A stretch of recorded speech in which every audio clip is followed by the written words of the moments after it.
the News Channel 5 network, this is MorningLine with Nick Barris.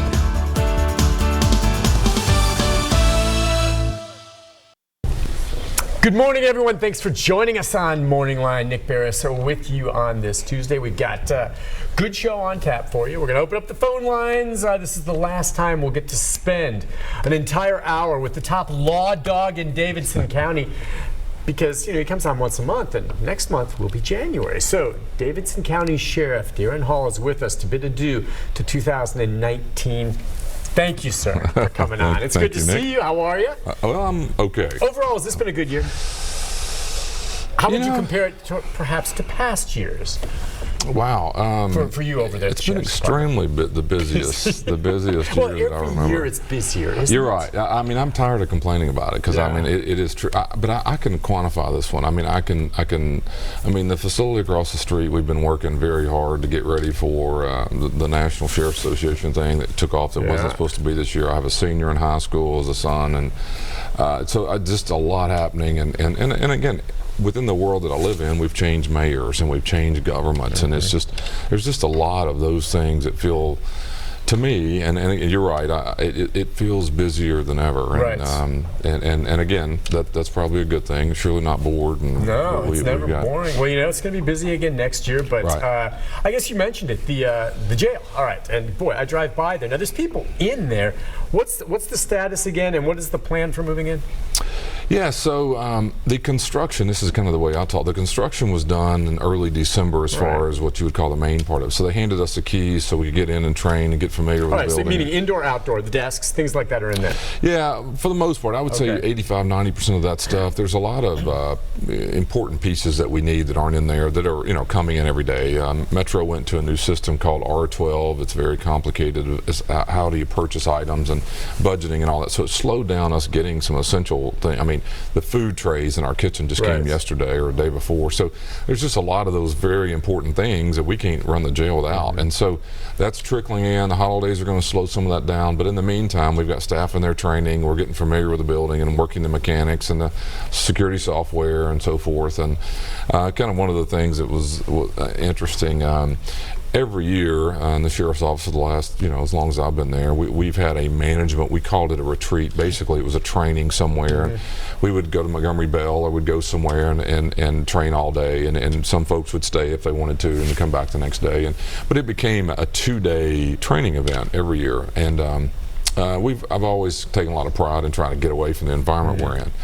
So a month or so out, I figured, well, we're going to have our retreat. We save the date for the retreat. The only difference this year was that retreat was we spent the night in the facility. And so that's cool. we had a training from mid-afternoon. We were booked. We were dressed out. We were housed. We stayed in our own with 62 people. You slept in a cell? Yeah.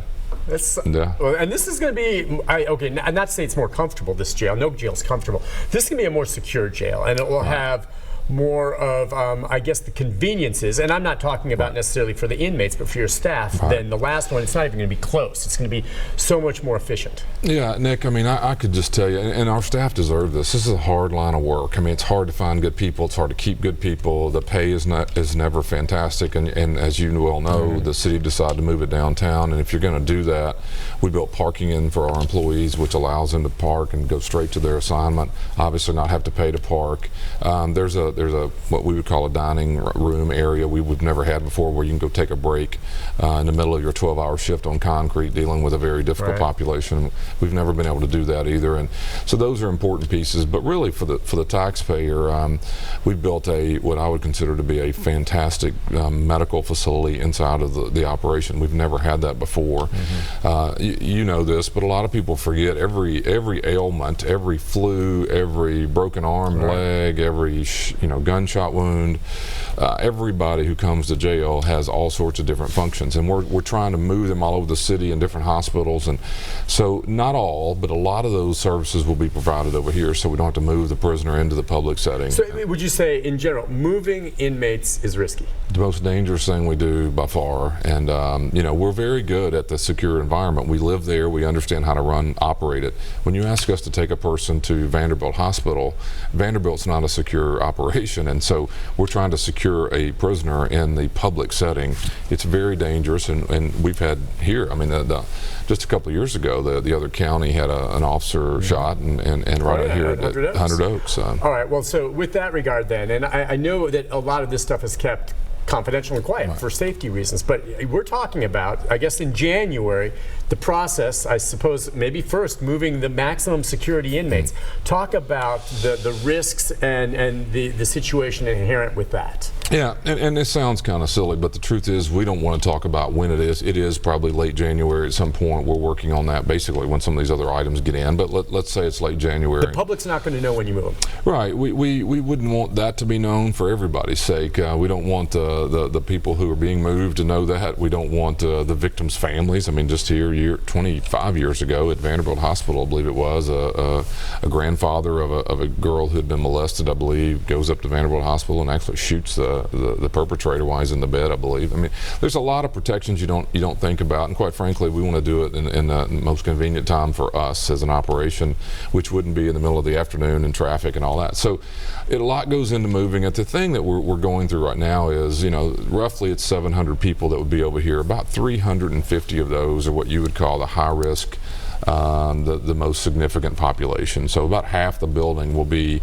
let's call them maximum custody for a variety of reasons, and then the other half are medium custody people who will be coming and going from courts and so forth. And so we're going back and forth over which populations to move exactly which days, but we will complete that move probably in 4 or 5 days. We could do it over the weekend, probably get everybody moved, but booking is a significant part of that. And so when you get the booking room up and running, then you move a housing unit, then you move another house. It'll take us a few days to get everybody settled. When you do move the most high security inmates, I mean, again, I understand why you don't reveal when, but are they shackled? How does it do? Is it, how do you move them? Yeah, so they will be restrained from the second they leave the housing unit. I mean, that's a policy within the facility, but if you're leaving the facility to go anywhere outside, there are 2 officers per 1 inmate once you're maximum custody, and so it will be significant staffing to get the 350 people moved down here.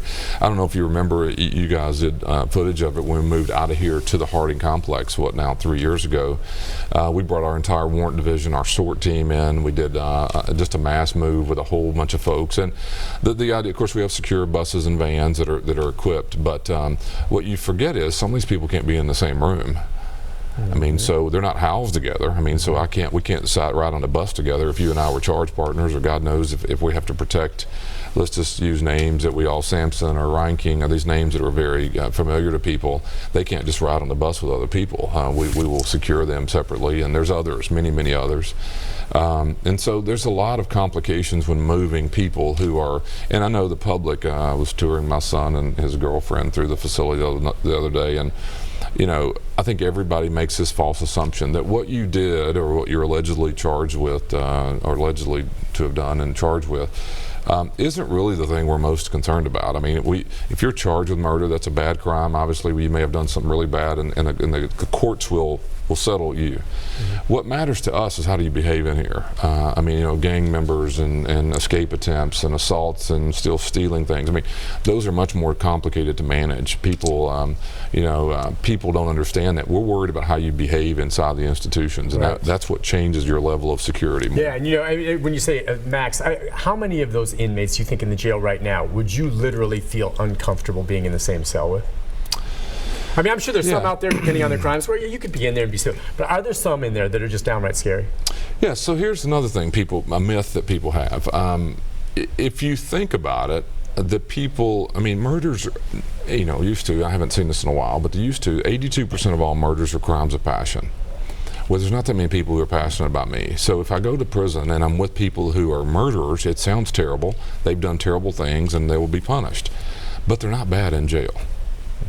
Because a crime of passion is usually, domestic relations and all those things. So when I get in jail, if you are a murderer of someone you were passionate about, unless you become passionate about me, which is not really, that's another big myth of society, I'm not worried about you. Believe it or not, child molesting people, as sick as that is, and one of my least favorite things to talk about, they behave very well in jails and prisons. So who are the worst? the people who are still stealing and gang activities and assaultive on inmates and staff. There are gang members in the jail, right? Sure. Okay, so is that always a concern whenever you move gang members, that someone maybe tries to spring them or something? It is and there's other things too. I mean, again, some of these charges overlap. I mean, you may have sold drugs to me 5 years ago and didn't give me the right drugs. I may have stole the money from you, and we don't know that that's brewing in the system. You're housed in one unit, I'm in the other, but when you end up on the bus, we're in the same place. Okay. You may, and this is what this kind of always amazed me, but we have an interview process, and I used to work in this division years and years ago, but we'd interview you as an inmate and say, so who are your incompatibles, who are your enemies? Okay. Well, and you start telling me who your enemies are, but it's not what you think. It's 8 ball and 2 toes and 1 nose and all these things that we don't really know who that is, and you're trying to explain it. Yeah, but man, he shot me and I shot him, and you're going, yeah, but what was his name? Well, 2 fingers. Well, you don't know who that is, And so you're trying to keep us away from each other, and it's a big task, man. It's a lot to do. Real quick, as we go to the break, I'm just curious, when the moves do take place, and again, that's all confidential, do you guys alert and let Metro Police know about it too? We will. In the event, just for security reasons, not that they're involved necessarily with moves. Why do you let them know? For a couple of reasons. One, we don't want the public to report there's a whole bunch of marked vehicles and us, moving around town. It kind of alarms folks. The other thing is we want them to be aware of what's really going on. I mean, these folks are facing significant time. It would, obviously be an ideal time for them to try to do something, because inside of a secure environment, we feel pretty good about it. When you get them out in the public, even riding down the road in a car, you're exposed, and so we want them to know. And in some cases, we've asked for their assistance, and mainly traffic issues. We don't want to be sitting at red lights for hours with a busload of people who aren't happy, and so there's a lot goes into it. And the good news is we have enough time to plan this. I mean, we've tried to evacuate facilities before overnight. I mean, that's complicated. This, we should be pretty good at it, given we know it's coming. Perfect. Listen, we'll take a break. When we come back, we've got calls coming in for you. Want to talk about the last minute toy store? Great. All of that, Great. How it's coming up, and other things that, maybe just how you deal things when the holidays come about with inmates. And if you have questions or comments for Davidson County Sheriff, he'll be here to take those calls right after this. Stay with us.